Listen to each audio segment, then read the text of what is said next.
Companies first liability இல்லாமல் இருக்கணும்.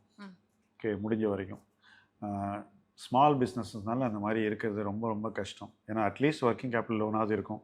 அப்புறம் ஏதாவது திடீர் மிஷினரி அது இது பண்ணோன்னா எந்த வருஷத்தில் அது பண்ணணும்னு அவங்க நினைப்பாங்கனாக்கா, லாபம் அதிகம் இல்லாத வருஷத்தில் தான் எக்ஸ்பேண்ட் பண்ணணும்னு நினைப்பாங்க. அப்படி தான் நினைக்கணும் கூட. It is correct. அப்போ தான் நாளைக்கு வளர்ச்சி வர்ற வருஷத்தில் அவங்கள்ட்ட எல்லா எக்யூப்மெண்ட்டும் இருக்கும், வளர்ச்சிக்கு தேவையான எல்லா விஷயங்களும் இருக்கும்.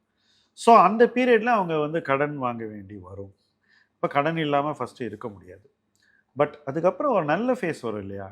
அந்த ஃபேஸில் அவங்க கடனை அடைக்கிறது மட்டும் இல்லாமல் வருங்காலத்தில் இந்த மாதிரி கீழே வந்தாக்கா, பொருளாதாரம் கீழே வந்தாலோ இல்லை அந்த கம்பெனியினுடைய ஃபார்ச்சூன்ஸ் கீழே போனாலோ மேனேஜ் பண்ணுறதுக்கு ஒரு செஸ்ட், ஒரு இன்வெஸ்ட்மெண்ட் போர்ட்ஃபோலியோ பில்ட் பண்ணணும்.